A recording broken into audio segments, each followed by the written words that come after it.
안녕하십니까. 5월 27일 금요일 더빙뉴스 제이입니다. 첫 번째 뉴스입니다. 전국경제인연합회의 이번 최저임금제도 국제비교 및 시사점 보고서에 따르면 최근 5년간 한국 최저임금 수준과 인상률은 OECD 주요국 대비 높은 수준이었습니다. 최저임금 인상 속도가 빨라지면서 최저임금도 받지 못하는 근로자 비율도 주요국 대비 높았습니다. 실제로 지난 2016년부터 5년간 한국 최저임금 인상률은 44.6%를 기록했는데 이는 G5 평균 대비 4배에 달한 수치였습니다. 이에 전경련은 최저임금 합리성을 제고하기 위해 경제성장률, 근로자 전체 임금 수준 등을 종합적으로 고려해 인상속도 등을 조절해야 한다고 주장했습니다. 두 번째 뉴스입니다. 국내 최초로 기업과 개인, 그리고 시민단체가 온실가스 감축량을 등록하고 구입할 수 있는 플랫폼 파플이 나왔습니다. 파플은 개인과 기업에 실질적 혜택을 주지 않으면 자발적인 탄소 감축이 실현되기 어렵다는 생각으로 만들어진 스타트업으로 탄소 감축 크레딧 발행부터 거래까지 원스톱 서비스를 제공합니다. 온실가스 감축 사업 개발자가 파플의 감축 사업을 등록하고 크레딧 발급을 요청하면 파플 사무국의 기후변화 컨설팅 전문가가 온실가스 감축량을 산정한 후 공신력을 갖춘 검증단을 통해 국제적으로 통용될 수 있는 탄소 감축 소유권을 크레딧 형태로 발행하는 방식입니다.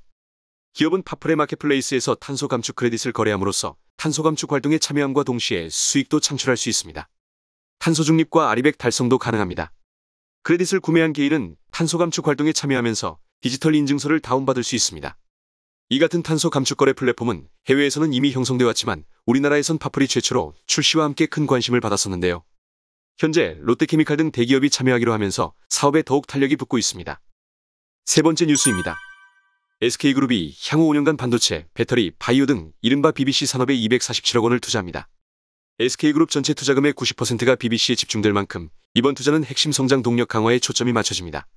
구체적으로 반도체 및 소재 분야는 반도체 생태계 조성에 집중되어 소재, 부품, 장비 관련 설비와 반도체 팹 증설 등이 투자 대상이며 그린 에너지 분야는 전기차 배터리를 증설하고 신재생에너지의 생산 설비와 글로벌 기업에 투자해 그린 에너지 기술 경쟁력을 강화하는 재원으로 활용할 방침입니다.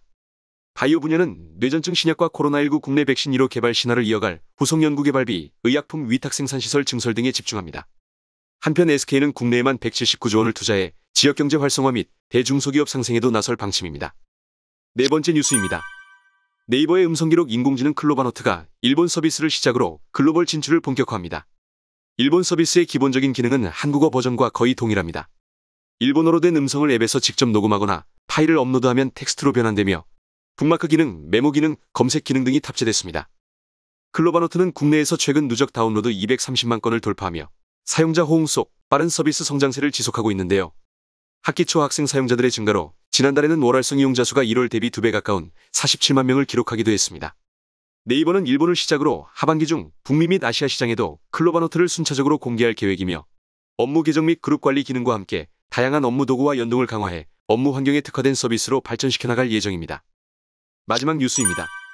한국은행 금융통화위원회가 이번 통화정책 방향회의에서 연 1.50%였던 기준금리를 1.75%로 0.25%포인트를 인상했습니다. 26일을 포함해 올해 들어서만 3차례에 걸친 기준금리 인상으로 이런 인상 기조는 연말까지 이어질 것이란 전망이 나오고 있습니다. 시장과 경제 금융 전문가들은 기준금리가 연내 최소 2.25% 정도까지는 높아져야 한다는 의견을 내놓았습니다. 인플레이션 압력과 미국의 예상보다 빠른 기준금리 인상에 대응해야 한다는 것입니다. 박성욱 금융연구원 거시경제연구실장은 이번 인상을 포함해 시장은 3-4차례 추가 인상을 예상한다라며 하반기에는 물가 상황이 안정될 것이라는 관측도 있는 만큼 4번까지는 무리라고 해도 3번 정도 더 올라 2.25%에 이를 가능성은 있다라고 말했습니다. 이에 기준금리가 너무 빨리 오르면 가뜩이나 우크라이나 사태 등으로 불안한 경기에 충격을 주며 자영업자 등 취약계층의 이자 부담이 빠르게 불어나 금융 전반이 부실해질 수 있다는 우려의 목소리도 나오고 있습니다. 다음은 오늘의 채용 공고입니다. 국가철도공단이 2022년 상반기 신입직 48명과 체험형 청년 인턴 145명을 채용합니다. 신입직은 유형별로 일반 24명, 장애 3명, 고졸 3명, 실무직 18명을 채용합니다. 근무지는 서울, 대전, 부산, 광주, 강원입니다. 체험형 인턴은 유형별로 일반 110명, 장애 15명, 고졸은 20명을 모집하며 본사, 수도권본부, 영남본부 등 본부별로 모집 인원이 상이합니다. 지원서 접수 기간은 오는 6월 2일부터 9일 오후 2시까지이며 더 자세한 내용을 원하시면 국가철도공단 채용 관련 공식 홈페이지에서 확인하시기 바랍니다. 이것으로 5월 27일 더빙뉴스를 마치겠습니다. 콘텐츠가 도움이 되셨다면 구독과 좋아요, 댓글 부탁드리며 알림 설정으로 더 좋은 콘텐츠를 받아보시기 바랍니다. 감사합니다.